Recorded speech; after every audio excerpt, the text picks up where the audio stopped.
بسم اللہ الرحمن الرحیم۔ السلام علیکم۔ سیدہ روبی رضی کے چینل میں آپ سب کو خوش آمدید۔ ناظرین کرام، اہل سر سار کی ایک قوم جسے قوم سبا بھی کہا جاتا ہے، اللہ تعالیٰ کے بے شمار نعمتوں کے اندر زندگی گزار رہی تھی۔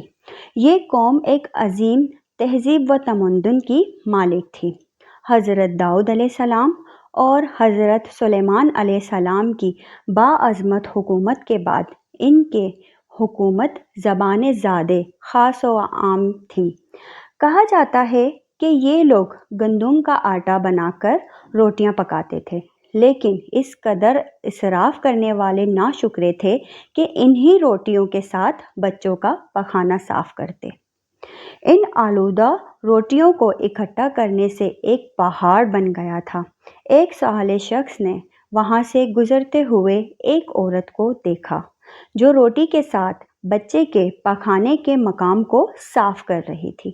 اس شخص نے عورت سے کہا، تیرے اوپر افسوس، خدا سے ڈر، کہیں ایسا نہ ہو خدا تیرے اوپر اپنا غضب ڈھائے اور تجھ سے اپنی نعمت چھین لے۔ اس عورت نے جواب میں مذاق اڑایا اور مغرورانہ انداز میں کہا، جاؤ جاؤ، گویا کہ مجھے بھوک سے ڈرا رہے ہو۔ جب تک سرسار جاری ہے مجھے بھوک سے کسی قسم کا کوئی خوف نہیں ہے۔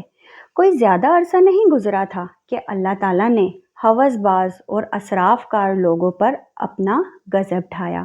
پانی جو کہ زندگی کی بنیاد ہے ان لوگوں سے چھین لیا تھا۔ قحط نازل ہوا، بات یہاں تک پہنچ گئی کہ ان کے ذخیرہ کی گئی تمام غذا ختم ہو گئی۔ آخر کار وہ مجبور ہو گئے کہ انہیں آلودہ روٹی پر ٹوٹ پڑے جو ان لوگوں نے اکٹھا کر کر پہاڑ کے مانند بنا کر ڈھیر لگایا ہوا تھا، بلکہ وہاں سے روٹی لینے کے لیے صرف لگتی تاکہ ہر کوئی وہاں سے اپنے حصے کی روٹی لے سکے۔ کفران نعمت، قحط اور ان کے بدحالی کے بارے میں بہت سی روایتیں موجود ہیں۔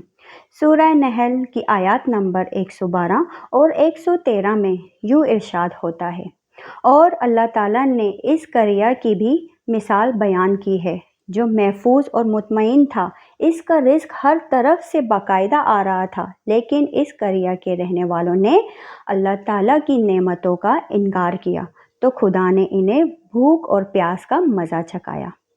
صرف ان کے ان اعمال کے بنا پر جو وہ انجام دے رہے تھے، اور یقیناً ان کے پاس رسول آیا تو انہوں نے اس کا انکار کیا، تو پھر ان تک عذاب آن پہنچا کہ یہ سب ظلم کرنے والے تھے۔ اسی قوم سبا کے بارے میں ایک اور واقعہ بیان ہوتا ہے کہ ان لوگوں نے اپنے زراعت کو بہتر طور پر کاشت کرنے کے لیے پانی ذخیرہ کرنے کی خاطر بلک کے دو پہاڑوں کے درمیان ایک بہت بڑا بند معرب تعمیر کیا ہوا تھا۔ سوراخ اور دوسرے پہاڑوں سے گزرا ہوا پانی اس بند میں آ کر موافق مقدار میں جمع ہو جاتا تھا۔ قوم سبا نے اس پانی سے صحیح طور پر استفادہ کرتے ہوئے وسیع اور بہت سے خوبصورت باغات لگائے اور کھیتی باڑی کو رونق بخشی۔ ان باغات کے درختوں کی شاخیں اس قدر پھلوں سے لدی ہوئی ہوتی تھی کہ کہتے ہیں کہ اگر کوئی شخص سر پر ٹوکری رکھ کر ان کے نیچے سے گزرتا تو پھل خود بخود ٹوکری میں گرنا شروع ہو جاتے اور جلد ہی ٹوکری اس تازہ پھلوں سے بھر جاتے۔ اس قوم کے بہت سارے دیہات اور قریے تھے جو بہت آباد اور آپس میں جڑے ہوئے تھے، لیکن نعمتوں کی کثرت نے انہیں شکر کرنے کے بجائے سرمست اور غافل کر دیا تھا۔ یہاں تک ان کے درمیان بہت بڑا طبقاتی نظام وجود میں آ چکا تھا۔ ان میں سے صاحب اقتدار لوگوں نے کمزور اور ضعیفوں کا خون پینا شروع کر دیا تھا، یہاں تک کہ ان لوگوں نے خدا سے احمقانہ التماس کیا، جس کا ذکر سورہ سبا کی آیات نمبر 19 میں ملتا ہے۔ انہوں نے کہا، خدایا ہمارے سفروں کے درمیان فاصلہ زیادہ کر دے۔ انہوں نے اللہ تعالیٰ سے یہ التماس اس لیے کیا تاکہ غریبوں اور بے نوا لوگ امراء اور ثروت مندوں کے ہمراہ سفر نہ کریں۔ ان کی خواہش یہ تھی کہ آبادیوں کے درمیان خشکی اور فاصلہ بہت زیادہ ہو تاکہ تہی دست اور کم آمدنی والے لوگ ان کی طرف سفر نہ کر سکے۔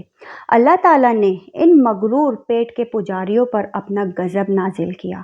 بعض تاریخ کے مطابق ان مغرور لوگوں کی آنکھوں سے دور صحرائی چوہوں نے مارب نامی بن کی دیواروں پر حملہ کر کے انہیں اندر سے کھوکھلا کر دیا۔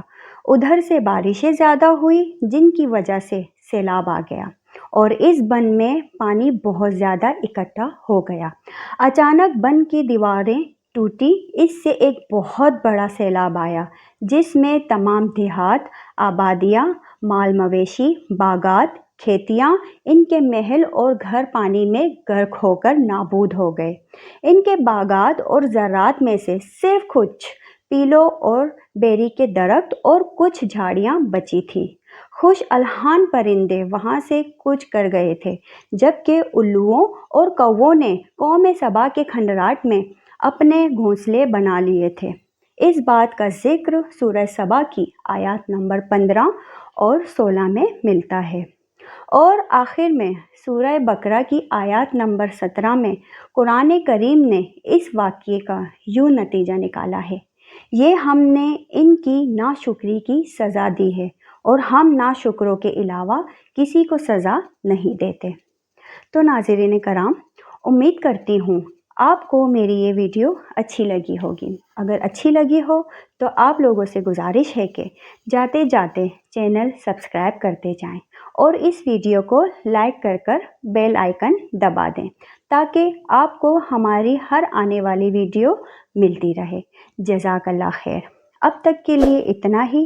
سیدہ روبی رضی کو دیجیے اجازت۔ اپنا بہت سارا خیال رکھیے گا۔ اللہ حافظ۔